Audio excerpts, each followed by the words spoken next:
ሁላችሁም ታጋዮቻችን አደራምላችሁ እንግዲህ አንድ አማራ እንጂ ሁለት አማራ የለም። አንድ ትግል እንጂ ሁለት ትግል የለም። አንድ ፋኖ እንጂ ሁለት ፋኖ የለም። እስከዛሬ በየቦታው 10ም 20ም 30ም 40ም እየሆናችሁ ሻለቃ ክፍለ ጦር እየተባለ ተነጋግረናል። መግለጫ ሰጥታችኋል። ያደረጋችሁት አንድ ጥይትም የተኮሳችሁት ክብር አለን። ከዚህ በኋላ ግን በነገርኳችሁ መንገድ ሰብሰብ እያልን ነው የምንታገለው። ተበታትነን የአማራን ህዝብ ማደናገር አይገባም። አንድ አማራ እንጂ ሁለት አማራ የለም ብያችኋለሁ። አንድ ፋኖ እንጂ ሁለት ፋኖ የለም። አንድ ታጋይ እንጂ ሁለት ታጋይ የለም። የአብይ አህመድ ጀነራሎች ጋር አጥንቸው አይቸው ቁጭ ብዬ ዓላማቸው ገብቶኝ ሲስተማቸው ገብቶኝ ከፋታቸው ገብቶኝ አቅማቸው እስከምን ያህል ነው ገብቶኝ ነው ለአማራ ትግል እንደታገላችሁ ለኢትዮጵያ እንደታገላችሁ ሀገር መከላከያ ሰራዊቱ ናችሁ ዋጋ የከፈላችሁበትን አልክድም። ግን መጨረሻ ላይ ባንድ ቅፍ ውስጥ ገብታችሁ የአማራን ህዝብ ክዳችሁታን ያታገላችሁን እርጎውን እያቀረበ እንጀራውን እያቀረበ ለአማራ ልዩ ኃይል ለአማራ ፋኖ ለአማራ ሚኒሻ ለሀገር መከላከያ ሰራዊት ያበላህን እናትህን ያጠጣ እህትህን ታጅበህ ያታገለህን ህዝብህን አሁን መልሰህ እንደ ድመት ልጅ እየበላኸው እንዳለህ እንዳዘነጋ። በተለይ የሰሜኑ ህዝብ ይሄ ይገባው ነበር። ጀነራሎች የሀገር መከላከያ ሰራዊት ለማን እንደምትታገል ለይተህ እንድታውቅ ፈልጋለሁ። የምትታገል ከኛ ጋር መጥተህ ትታገላለህ። ማንኛውም ብሔርም አንለይም። የምትታገል መጥተህ መታገል ትችላለህ። አልታገልም ያልክ እንደተለመደው በክብራችን ወደ አገርህ እንሸኝሃለን። የምትሞትለት ዓላማ ከንቱ ነውና ከዚህ ከንቱ ዓላማ ብትቆጠብ መልእክታችንን እናስተላልፋለን። የአማራ ባንዳዎች መሬታችንን ከቆላ እስከ ደጋ ባክሲዮን በተለያየ ነገር እየቸበቸባችሁ ያላችሁ ይህን ትግል ከጀመርን ጀምረን 5 ሚሊዮን ሲገዛ የነበረው መሬት በ2 ሚሊዮን አገኘን እያልክ የምትገዛ ለአድማ በተና የተሰጠ መሬት ለመከላከያ የተሰጠ መሬት ለሚኒሻ የተሰጠ መሬት እያንዳንዱ የአማራ ህዝብ ነገ ንብረትህ ነው። ማንም የሚቀማህ የለም። በርካሽ አገኘሁት እያልክ ከብልጽግና እየገዛህ መሬት የምትቀራመት ነገ እንደማታገኘው አስረግጬ እነግርሃለሁ። ከታገልከነ ከነሱ ጋር ሆነ ከታገል ትችላለህ።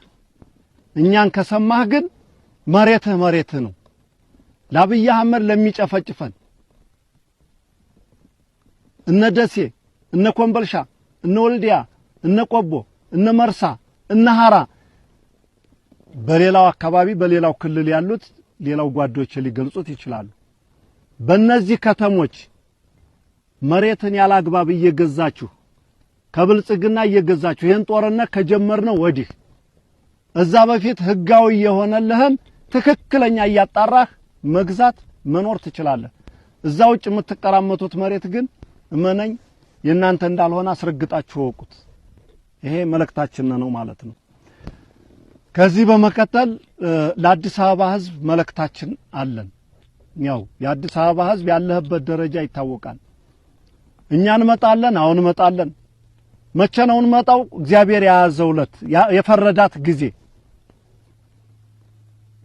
ትግል መቼ እንደሚቋጭ ማንም የሚተነበያት የሚያቃት የለም። እስከዛ ድረስ አንተ ልታልቅ ነው ወይ? አልቀህ ልትጠብቀን ነው ወይ? የት እስር ቤት ነው ያለኸው? የአዲስ አበባ ህዝብ እኮ በድንጋይም ነፃ ወጥተህ እንደምታውቅ ታውቀዋለህ። ህዝብ በቃኝ አለ፣ ይበቃል። ያለህበት እስር ቤቶች የት እንዳለህ ምንም አሁን ጊዜው ስላጠረኝ መዘርዘር አልቻልኩም። ወደፊት ያለህበትን እስር ቤት ምንም ካንተ ያልተሰወረም እንኳን ባይሆን ከግራውንድ እስከ እንትን እስር ቤቶች ያሉትን ተንትነን ነግርሃለን። ገብተህ ታስረህ ልታልቅ ነው። ስለዚህ እየታገልክ መሞት አለብህ። አብይ አህመድ ኮሊደር እያለ ቤትህን የነቀለብህ 100 ዓመት 80 ዓመት 70 ዓመት የኖርክበትን ቤትህን እየነቀለብህ የጠፋህ ራስህን ያጠፋህ አማራ አለ። ማንኛውም ብሔሩን እንዴት መንግስት የነቀለብህን መሬት በአንድ ድንጋይ ሁለት ወፍ መሬትህን አጥተህ አንተ እንዴት ተሰቅለህ ትሞታለህ? 10 ብልጽግና ገለ መሞት እኮ ለውጥ ያመጣን እኮ። ብታጣ 1000 ብር የሚሸጥ ወይም 1500 ብር የሚሸጥ የፏን ቦምብ ታጣለህ?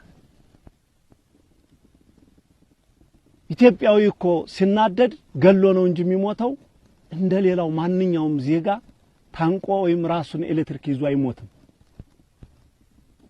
ጀግና ሲናደድ ሊበቀል ነው የሚወጣው። በቃ ከመረራም ወጥተ መበቀል ነው።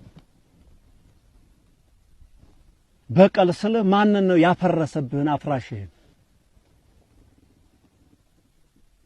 ራስህን አታጥፋ። ለማን ብለህ ነው የምታጠፋው? አብይ አህመድ ስርህን እየነቀለ እያጠፋ እንደሆነ ግልጽ ነው። እያለም አይደለም ብልጭልጭ አዲስ አበባን ብታብለጨልጭ ነፍሰ ጡር እርጉዝናን ቢደብቁት ሞት ይዘልቃል።